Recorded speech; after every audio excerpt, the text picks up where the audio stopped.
Hi everyone, in week 2 we're gonna talk about K-pop, focusing on K-pop industry and K-pop idols. Okay, let's move on. Okay, so this lecture is about K-pop, but not in the way that we usually talk about. Most of the time when we talk about K-pop, we talk about K-pop idol groups or K-pop songs or some scandals, or like their how well they dance. Those discussions are nothing wrong, but that is not incomplete. So today I want you to imagine K-pop the way you would imagine like a Netflix or Hollywood movie as an industry with rules, power, and people working inside it. So instead of asking, is this song good or is this band good, we will ask who produces K-pop, who controls it, who benefits, and where do we fit in as fans, right? And let's start with how K-pop is usually talked about, especially outside of Korea, right? And I think you've probably heard things like K-pop idols are manufactured. They're not really genuine. They're kind of made up, or they are trained like robots, or it's just K-pop music is just copying Western pop music, right? But interest me, we don't usually say something like this about more like a mainstream, for example, like Western pop music stars, right? Or American pop music stars, right? So these kind of views kind of obscure how culture industries actually work. Just these questions are too superficial, right? We have to go beyond. And so the question isn't is K-pop authentic or is K-pop fake? But the question should be, why does K-pop get singled out for it? Why is it, K-pop idols are the ones who are singled out as being manufactured or not authentic or kind of fake, right?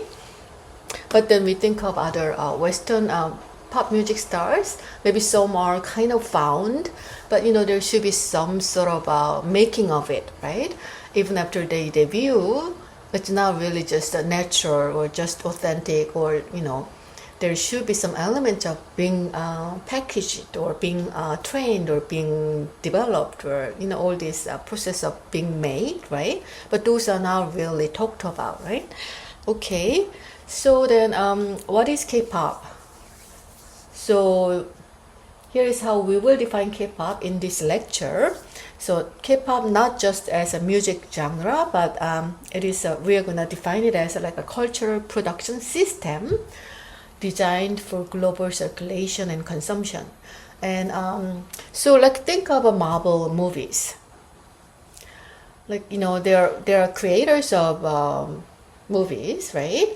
And producers and marketing teams and global audiences and long-term, and all behind of it there's a long-term planning, right, to produce a certain Hollywood Marvel film, right? K-pop works the same way, except the creators are real people. I mean, the characters in the movies are real people. And K-pop is a globally oriented cultural production system involving entertainment agencies, even like state policies and global markets, and also fans as participants. And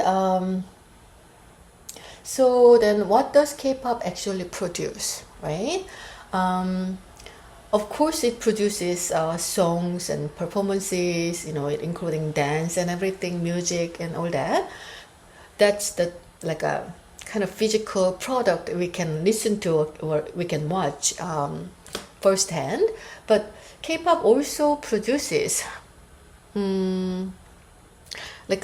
emotions or emotional engagement or intimacy, right?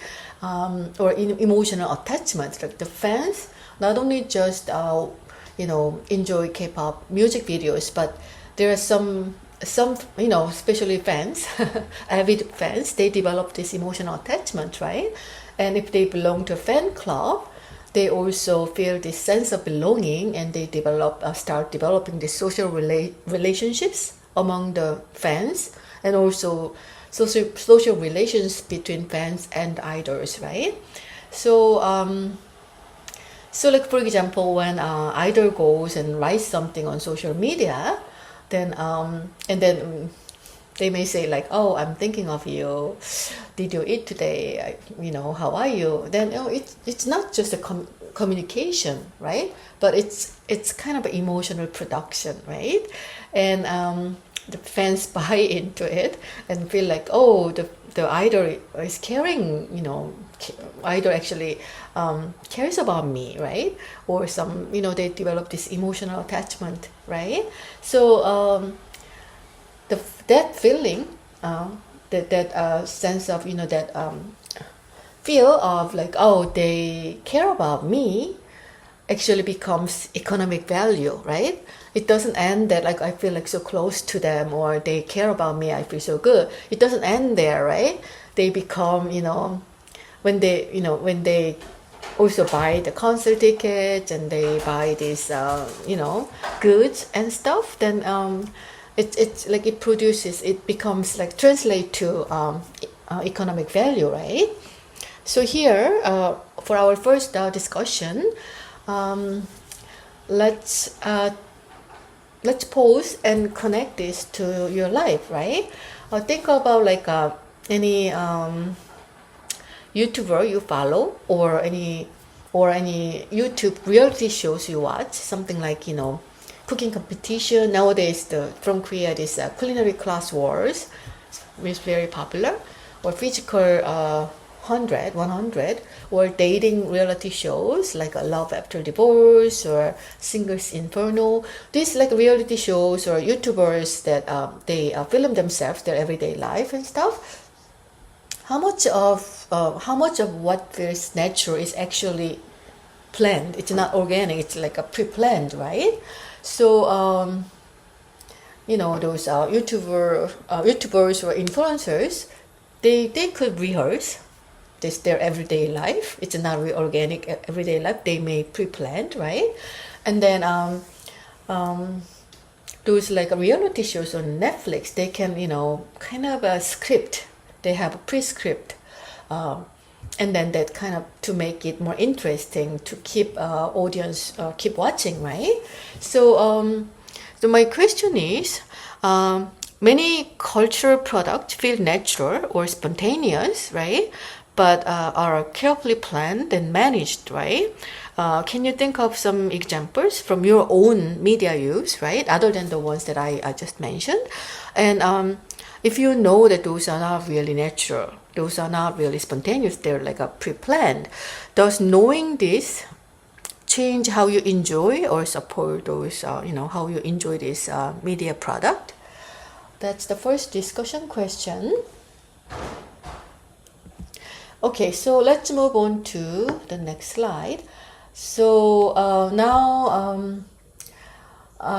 let me introduce one key concept called hybridity from the first article by Chang and Kim. And hybridity, as you all know, means mixing elements from different cultures, right? But then what's important is that the hybridity is not natural. I mean, neutral. It's not accidental, and it's not like a mixing of different cultural element equally, like 50-50, right? And some cultures have more power when this hybridity happens, and some cultural styles are seen as better, more cool, or more global, and other cultural element from other culture may seen as like something local, or kind of inferior, right? So the hierarchy always involves these global power relationships, or will reflect global power relations and some historical relations as well. So then what is being hybridized in K-pop, right?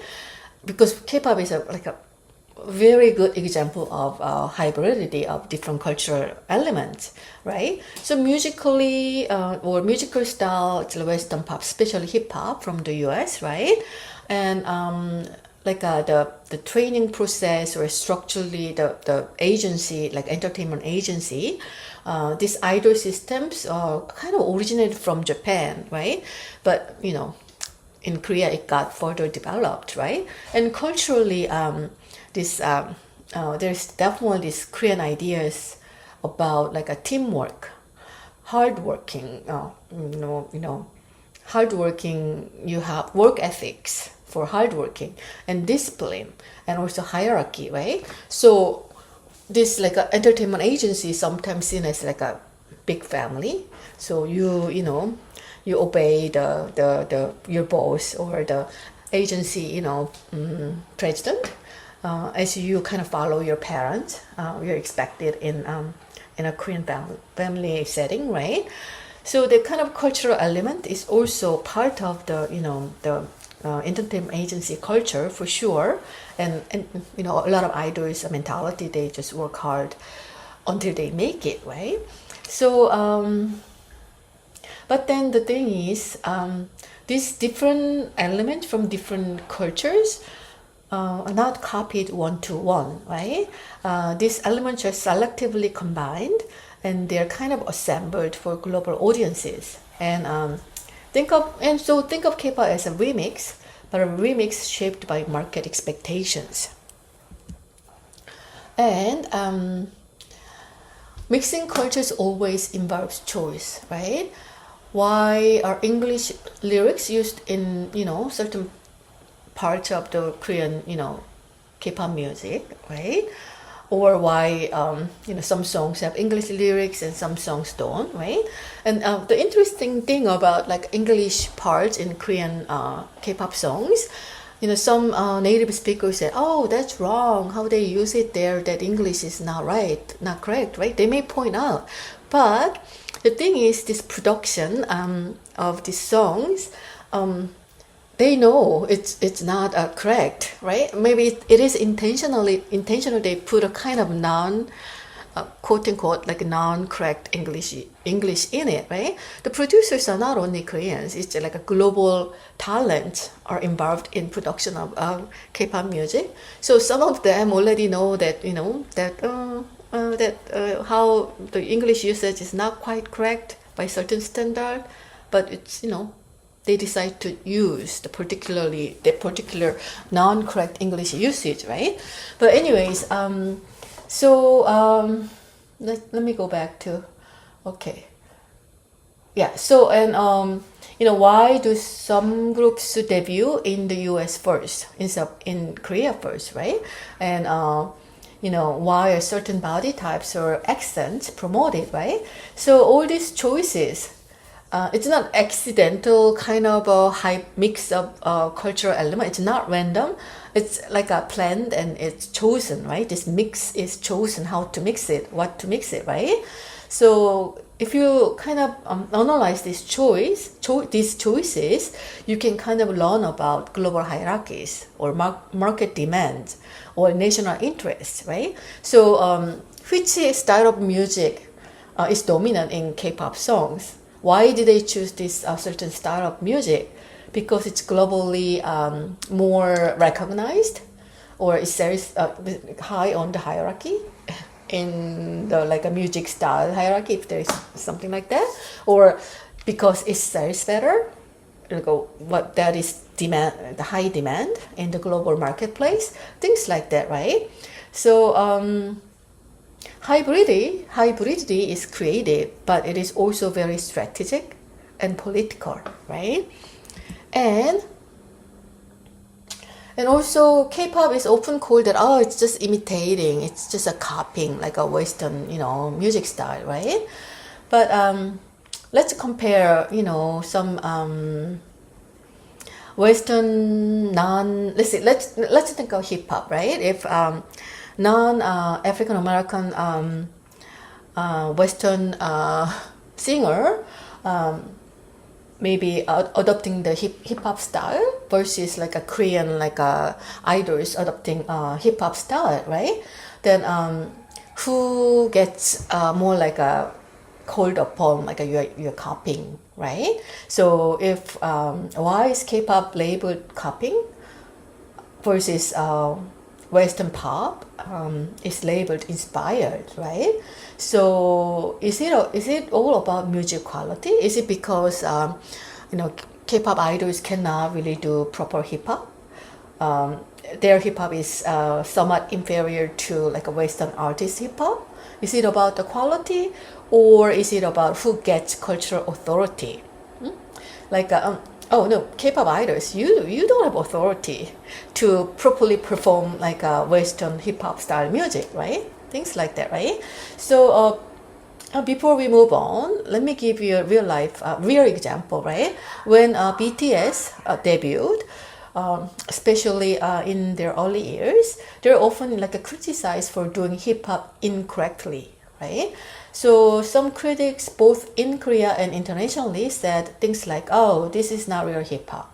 They're just copying Black American culture. It's idol music pretending to be hip hop, right? It's not. It's fake. It's not real, right?" So please notice what's happening here, right?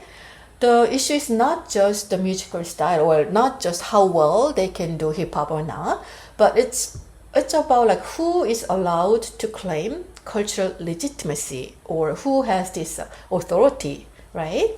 And the BTS was considered they are not legit. They don't have the legitimacy in terms of performing hip hop, or they don't have authority in terms of performing hip hop, right? So then let's move on to our second discussion question.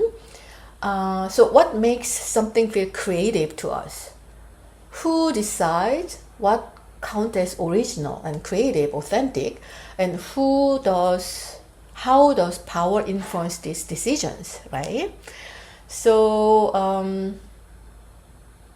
when you hear a song and think that, oh, this song sounds very original, what does that mean to you, right? Is it about language, or is it about the song itself? Is it about familiarity that you have to have with this music, right? And who taught you what originality looks like? Where is this idea is coming from, right? Okay, so now here is the key kind of concept or key question here. So Western pop artists borrow from hip hop all the time too, who are not like African Americans themselves, but they're often described as inspired or innovative, right?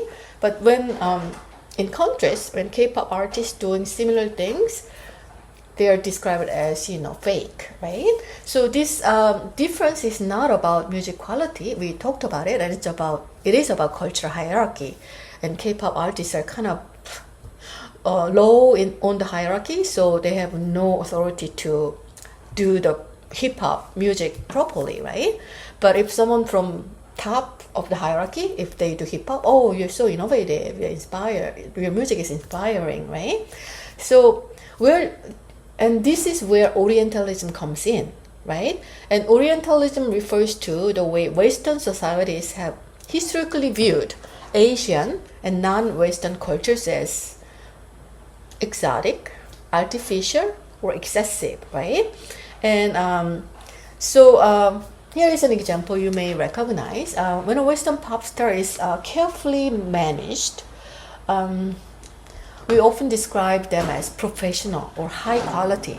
But when K-pop idols are managed in similar ways, they're often described as fake or manufactured, right? So the same thing is happening, but depending on where you belong, right? If you're from, this one of these Oriental cultures, what you're doing, even though it's the same thing as like a Western artists are doing, what you're doing is seeing something bad or something fake, right?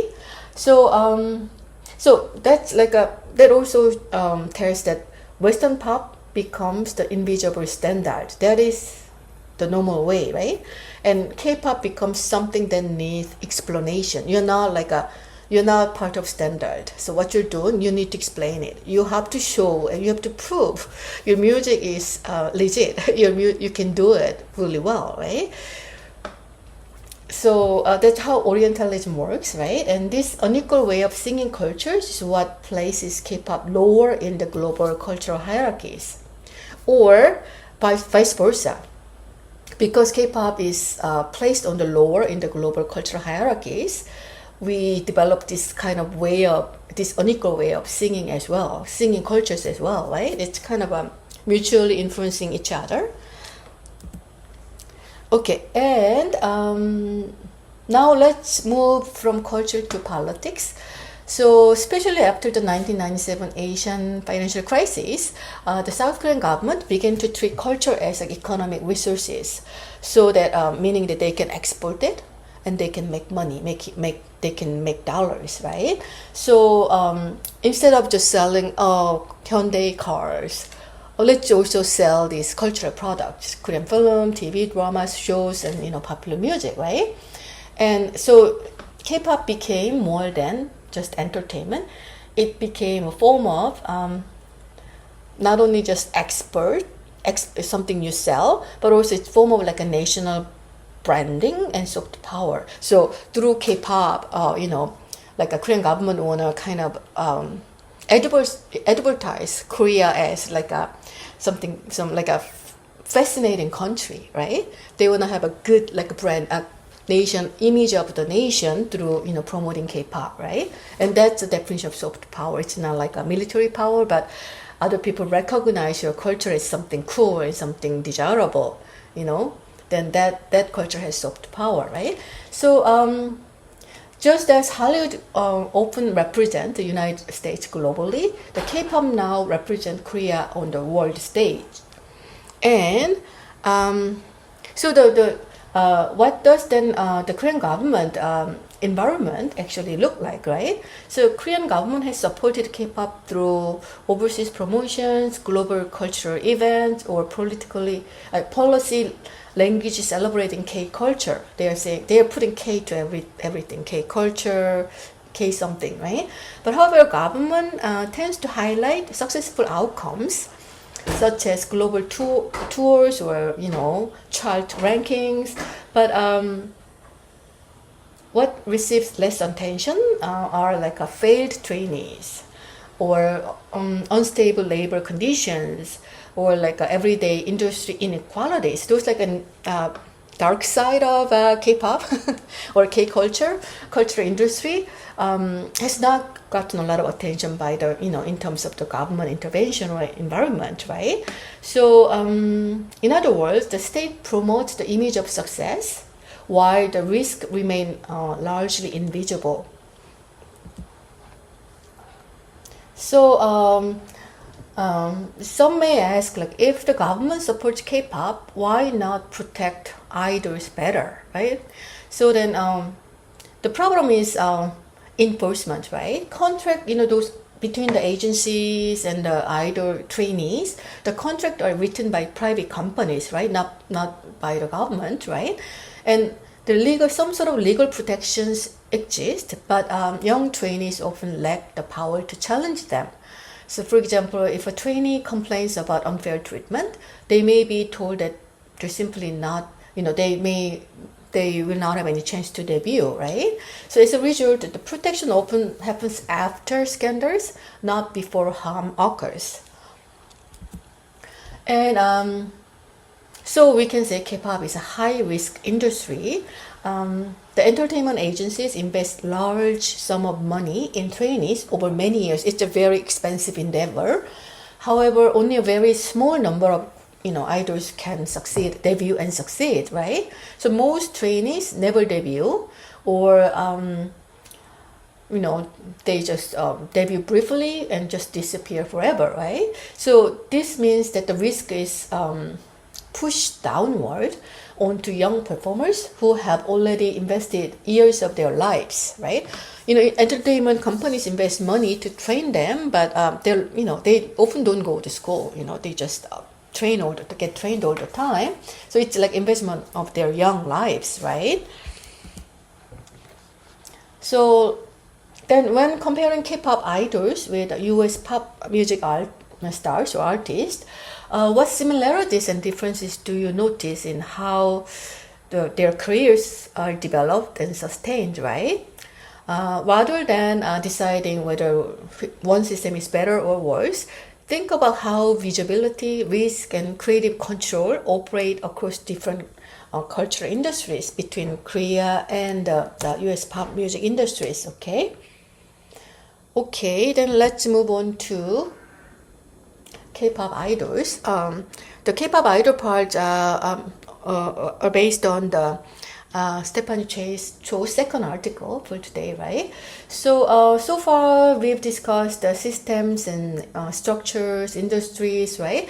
Now we look at the most visible figures within the system, idols, right?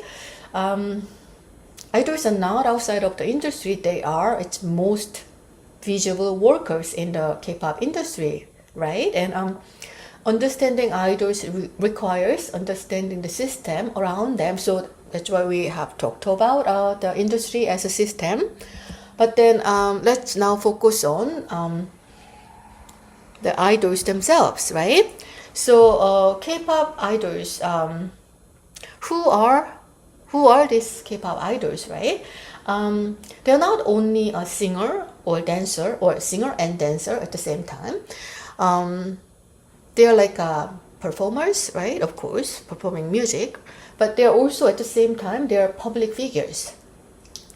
And then they come representatives, their brand, right?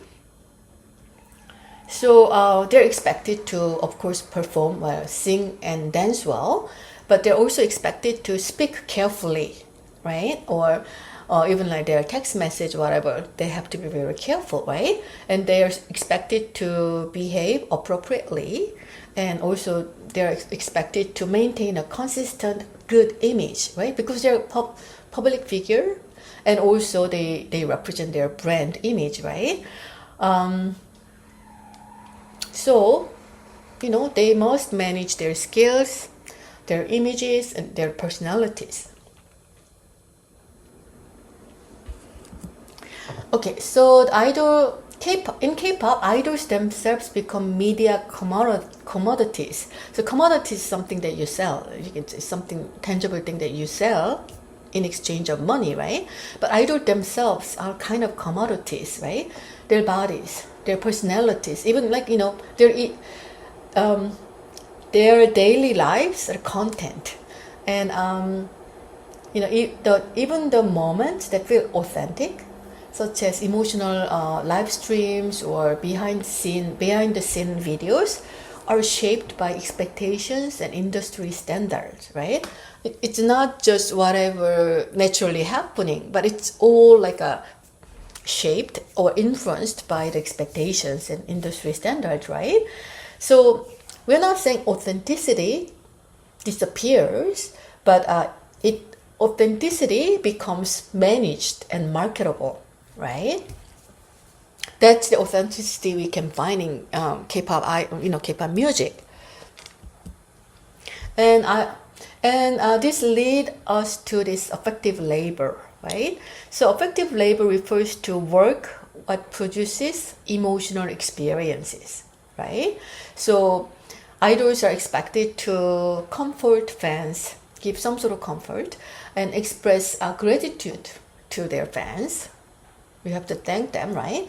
And also they're expected to create feelings of closeness. You have to, as an idol, you have to make your fans close to you, right? Some sort of intimacy, right? So, and these emotions are not just accidental. It's not like, they're such a nice people, so fans feel like that just as a result. It's not like a naturally happening. It's not accidental, right? They're kind of this kind of emotions a result of planning. It's a result of, they intentionally try to induce this kind of emotions among their fans. They have to. They are expected to, right? So So, and these emotional connections or these emotions are central to how value is created in K-pop. Unless these fans feel this kind of emotions, they wouldn't invest their time, their money, or whatever valuable, right? So yeah, we can say the K-pop idols are effective laborers, right? And why the effective labor matters, right? It means so much. It's so important, right? This emotional, they have to do this work because music alone is easily replaceable, right? I mean, other songs, there's a good song, but there can be another good song by another, other K-pop artist, right? But this emotional attachment that fans develop to certain idol, it's not really that easily replaceable because it's like your attachment to a certain idol, that's very unique, right? So when fans feel personally connected to an idol, they're most likely to stay loyal and attend events, go to concerts, and pay huge buck of money for going to a concert, right? And then they're likely to support long-term careers of the idol, right? So it's essential to the survival of idols, right? The fans' emotional attachment to the idol, right? So this is why live streams, fan messages, or fan meetings are essentially important for survival of an idol, right? And over time, some idols gain more power. So they may write their own music, and they influence the concept of their music, or control the branding decisions too, right? They have more to say. They gain more voice, right? So at this stage, idols begin to act as a cultural capitalist, meaning they're managing their own image and creative output, right? Not just listening to the agency, right? But then the issue is, however, this opportunity is limited to very small number of very successful idols. Not everyone can do it, right? And behind success lies long-term uncertainty, right? When you talked about the high-risk industry, let's kind of connect to that concept. Training periods are very long and extensive, and debut costs are often transferred to the idols, and income may be delayed or never arrive, right? So as a result, idols often rely heavily on fans, not only emotionally but economically as well, right? And so fans are not passive consumers in the K-pop industry, and they actively promote idols, regulate their behavior, right? They sometimes, for example, fans may organize strategic campaigns to support their idols, but they sometimes withdraw support if there are some scandals, right? So that way they regulate the behaviors of idols, right? So this means fan holds real power within the system, right? So some idols, I don't want to lose support from my fans, so I have to behave well. I shouldn't be involved in any scandal, right? And also, they're economic supporters, of course. All this income that idols have is from their fans, right? So fan participation is structurally required. It's very important. Without fan participation, without K-pop fans, there's no K-pop, right? So our last discussion is that if your enjoyment helps keep an industry running, you may see the dark side of the industry. That industry is just sometimes unfair to K-pop idols and all that. But then if you enjoy the product of the industry, of course your enjoyment helps keep the industry going, right? How should you think about your role in relation to the people inside it? You're supporting the system is maybe unfair to the idols, then do you have any responsibilities even toward this unfairly treated idols in the system, maybe in the unfair system, right? What do you think about it as a K-pop fan?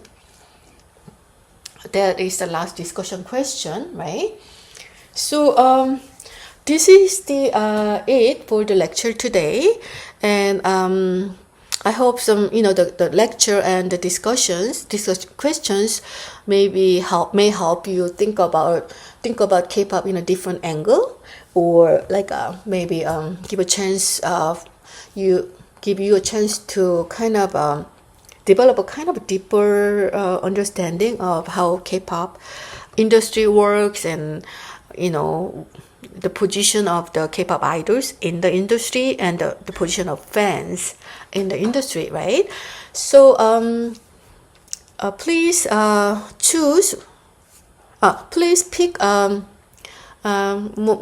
of the terms, right, that you want to define, right, and do it by between today define it until 11 p.m. Tomorrow, right, Wednesday. Okay, so thank you so much for your attention. Then I will see you next week.